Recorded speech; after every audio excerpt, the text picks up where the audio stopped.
राधे राधे। ओम भगवती वासुदेवाय नमः। कार्तिक पूर्णिमा व्रत कथा। कार्तिक पूर्णिमा को हिंदू धर्म का सबसे पवित्र महीना माना जाता है।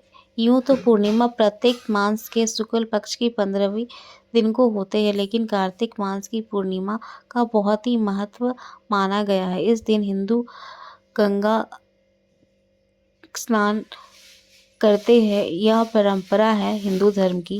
गंगा स्नान करने के पश्चात सूर्य देव को अर्घ्य देकर मान्यता है कि ऐसा करने से मनुष्य सभी पापों से नष्ट हो जाता है। कार्तिक मास के पूर्णिमा के दिन स्नान आदि करके गरीब को कुछ दान करना चाहिए। ऐसा करने से उसके 1000 गुना फल प्राप्त होता है। इस दिन बहुत सारे लोग व्रत भी करते हैं। व्रत का संकल्प लिया जाता है और फलाहार किया जाता है। इस दिन भगवान विष्णु और माँ लक्ष्मी की पूजा की जाती है। कई जगहों पर भगवान विष्णु श्री कृष्ण के विग्रह के रूप में पूजे जाते हैं। इस विशेष दिवस पर भगवान शिव की भी पूजा की जाती है। भगवान शिव जी की पूजा करने की भी विधान है, क्योंकि उन्होंने आज ही के दिन तारकासुर नामक राक्षस का वध किया था। इस दिन सूखे मेवे का प्रयोग करना बहुत शुभ माना गया है। फलाहार में सिंघाड़ा इत्यादि लेना चाहिए।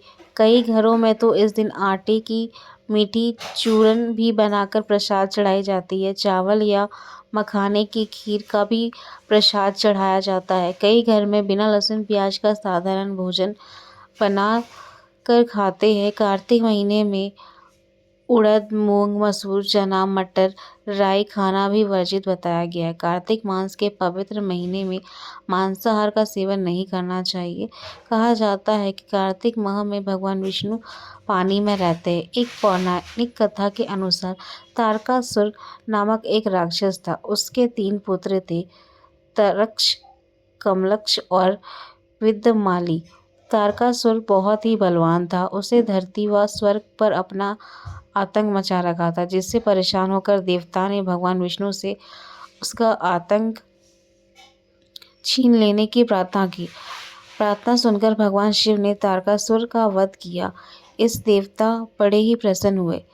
उससे तीनों पुत्र को यह सुनकर बड़ा ही दुख पहुंचा और उन्होंने उनसे बदला लेने के लिए ब्रह्मा जी की घोर तपस्या की। उनकी तपस्या से प्रसन्न होकर ब्रह्मा जी ने तीनों से वरदान मांगने को कहा। तीनों ने ब्रह्मा जी से अपने अमर होने का वरदान मांगा। ब्रह्मा जी ने अमृत के अलावा कोई दूसरा वरदान मांगने को कहा। इसके बाद उन्होंने तीनों से कुछ देर तक इस प्रकार पर विचार किया। फिर ब्रह्मा जी से कहा, आप तीनों अलग अलग नगरों का निर्माण करें, जिसमें सभी बैठकर पृथ्वी और आकाश में घूम सके। 1000 साल बाद जब हम मिले तो यह तीनों नगर मिलकर एक हो जाए। जो देवता तीनों नगर को एक ही वान में नष्ट करने की क्षमता रखते हो, वह हमारी मृत्यु के कारण बने। उन सभी नजर में यह असंभव कार्य था। उन्होंने वह वरदान ब्रह्मा जी से निर्देश अनुसार माया दानव के लिए तीनों नगर की स्थापना की।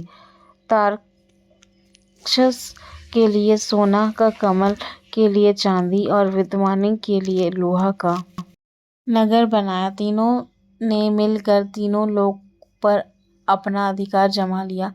इंद्र देवता इन तीनों राक्षसों से बहुत भयभीत हुए।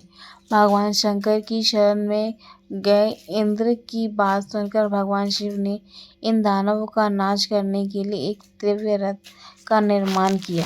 दिव्य रथ में हर एक चीज देवता ने बनाई थी। चंद्रमा और सूर्य से पहिए बने थे। इंद्र, वरुण, यम और कुबेर के रथ के घोड़े चारों बने थे।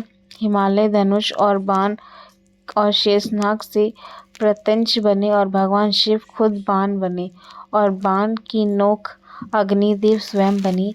इस दिव्य रथ पर भगवान शिव स्वयं सवार हुए। देवता ने सभी बने इस रथ की तीनों और भाइयों के बीच भयंकर युद्ध हुए। युद्ध करते समय प्रभु लीला से एक समय आए जब तीनों रथ में एक ही स्थिति आ गई। जैसे ही तीनों रथ एक सिद्धि में आ गई। उसी समय भगवान शिव ने अपने बाण छोड़कर उन तीनों का नाश कर दिया। इस विधि के बाद भगवान शिव को त्रिपुरारी भी कहा जाने लगा। इसके पश्चात कार्तिक 35वां अध्याय तत्पन पूर्ण हुआ। राधे राधे। ओम भगवती वासुदेवाय नमः।